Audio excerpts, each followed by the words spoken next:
30 days চ্যালেঞ্জের আজ এক সপ্তাহ পূর্ণ হতে যাচ্ছে। তো চলুন সপ্তম দিনে আজকে একটু ভিন্ন জায়গায় যাই। Let's go. এটা হচ্ছে হবিগঞ্জ খাদ্য গুদামের পাশের রাস্তাটা। এই রাস্তায় কিছু গাছ আছে অসাধারণ। এই লেখাটা সত্যি দারুণ, এমনটা হওয়া প্রয়োজন। চলুন আমরা যাই আজ কোয়াই নদীর পার। এই সিঁড়িগুলো দিয়ে উঠতে সাইকেল নিয়ে বেশ কষ্টই হয়, সাইকেলটাকে তুলে নিয়ে যাওয়া লাগে। আমি চলে এলাম আমার সবচেয়ে প্রিয় নদী কোয়াই নদীর পাড়ে। তো আমরা এবার কোয়াই নদীর পাড় দিয়ে যাওয়া শুরু করলাম। হঠাৎ করে দেখি এই কাকা খুব মনোযোগ সহকারে কিছুটা দেখতেছেন। মানে সে এতটাই মনোযোগী, বিন্দু মাত্র নড়াচড়া তার নেই। সে আসলে তার শিকারের খুঁজে বা শিকারের সন্ধানে আছে। এই জন্য আমি আর তাকে ডিস্টার্ব করলাম না, চলে গেলাম আমি আমার জায়গায়। আমি মূলত এই জায়গাটা দিয়ে হাঁটা শুরু করি। এটা হচ্ছে হবিগঞ্জ শহরের গরুর বাজারের পাশের মাঠ। এখানে অনেকেই খেলাধুলা করে। এই জায়গাটা দিয়ে আমি যাই। আসলে এই পরিবেশটা এতটাই সুন্দর, সকালবেলার জন্য বা যে কোনো সময়ের জন্য সত্যি দারুণ।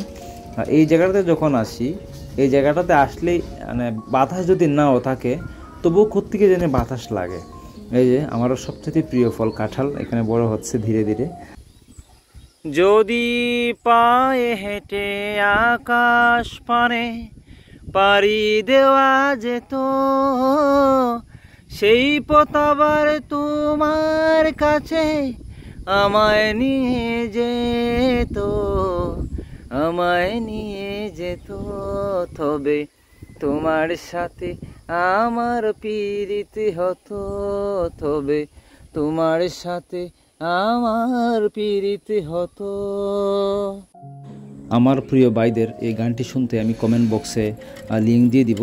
আর নদীর পার থেকে নদীর নিচে সাইকেল নিয়ে নামতে বেশ বেগ পেতে হয়েছে। এক হাতে মোবাইল, অন্য হাতে সাইকেল। তো এইটা ছিল শেষ জার্নি। বেশ ধাক্কার মধ্যে দিয়ে আমাকে যেতে হলো, তবুও আমি এই জায়গাটাতে আমার সত্যিকারের শান্তি খুঁজে পাই। তাই আজকে আপনাদেরকে নিয়ে আসলাম এই জায়গার কিছুটা সৌন্দর্যতা, কিছুটা সুখ উপভোগ করাতে। চলুন আমরা যাই এবার আমাদের জায়গায়। প্রকৃতির প্রেমে না পড়ে আপনি যাবেন কোথায় বলেন তো ভাই? What a fantastic scenery. আমি হয়তো আপনাদেরকে ভিডিওতে প্রপারলি বোঝাতে পারতেছি কিনা জানি না, কিন্তু আমি সত্যি সকালটাকে দারুণ উপভোগ করেছি। এই জায়গাটা এতটা সুন্দর, এতটা, বিশেষ করে আজকে কোনো ট্রাক না থাকার কারণে এই জায়গার পরিবেশটা সত্যি দারুণ। মানে একদম নিঃশব্দ ছিল, আর নিঃশব্দ থাকার কারণে আমি পুরো জায়গাটাকে উপভোগ করতে পেরেছি। ওই নদীর ওই পার দিয়েও প্রচুর ট্রাক থাকে, এই পারেও প্রচুর ট্রাক থাকে, প্রচুর বালু তোলার যে মেশিন এগুলো থাকে, যে কারণে এখানে সকালবেলা আসা যায় না। যাই হোক, আজকে সৌভাগ্যক্রমে এখানে কোনো ট্রাক নেই, কোনো গাড়ি নেই। আমি পরিবেশটাকে চমৎকার উপভোগ করতে পেরেছি। চলুন তো দেখি একটু সূর্যটাকে দেখা যায় কিনা, একটু জুম করার চেষ্টা করি। কত সুন্দর ভাবা যায়। এই যে এই যে এই যে এই যে দেখা যাচ্ছে, এই যে দেখা যাচ্ছে। আমার মোবাইল আর জুম করতে পারে না, এটাই তার দুর্বলতা। তো তথাপি সুন্দর ছিল। এটা পানির মধ্যে সূর্যটা ভাসতেছিল, এটাও সুন্দর। এবার একটু এক্সারসাইজ করার চেষ্টা করি। আচ্ছা, এত সুন্দর একটা পরিবেশ আপনি আসবেন, আর আসার পর আপনি যদি এখানে একটু এক্সারসাইজ করতে পারেন, সেটা মানে আপনার অভ্যন্তরীণ যে ফিলিং, সর্বোপরি সেটার মধ্যে একটা আলাদা মাত্রা যোগ করতে পারে। একদিকে তো নিরিবিলি পরিবেশ, অন্যদিকে চমৎকার বাতাস, মানে সব কিছু মিলিয়ে জীবনের যে উৎস, সেই উৎসের সঙ্গে আমরা সত্যিকার অর্থেই এখানে অনেক বেশি সম্পৃক্ত হতে পারি। আমি প্রতিদিন একটু একটু এক্সারসাইজ করার চেষ্টা করি। আসলে সময় সাপেক্ষ সব কিছু মিলিয়ে আমি পুরোটা সময় দিতে পারি না, কিন্তু আমি এটাকে উপভোগ করি অনেক। যেমন এই যে এক্সারসাইজটা, এটা আমাকে আমার লোয়ার সাইডটাকে বেশ স্টেবল করে। আমার হালকা ভুঁড়ি বেড়ে গিয়েছিল, এটাকে কন্ট্রোল করতে এটা অনেক সাহায্য করেছে। তো আপনারাও চাইলে করতে পারেন। আসলে আমাদের ফিজিক্যাল স্টেবিলিটি যতটা প্রয়োজন, মেন্টাল স্টেবিলিটিও ততটাই প্রয়োজন। কারণ দুটোটা যদি ব্যালেন্স না থাকে তাহলে কিন্তু লাইফটা ব্যালেন্স থাকবে না। এখন স্বাভাবিকভাবেই যাদের ফিজিক্যালিভাবে যারা স্ট্রং, তারা মেন্টালিও স্ট্রং থাকে, আর যারা মেন্টালি স্ট্রং তারা নিজেদেরকে ফিজিক্যালি স্ট্রং রাখবেই। তো এইভাবে প্রতিদিন একটু এক্সারসাইজ করে আসুন আমরা। কারণ দিনের শুরুতে কিংবা দিনের শেষে এই শরীরের দায়িত্ব কিন্তু অন্য কেউ নিচ্ছে না। আমি এই কথাটা অসংখ্যবার বলেছি যে আপনি কিংবা আমরা এখন যে শ্বাসটা নিচ্ছি, এই শ্বাস কিন্তু ভাই অন্য কেউ নিয়ে দিবে না। আপনি ভাবেন তো, আপনি শ্বাসটা একটু বন্ধ করেন, দেখেন তো আপনার শ্বাসটা অন্য কেউ নিচ্ছে কি না, না সেটা আপনি নিচ্ছেন।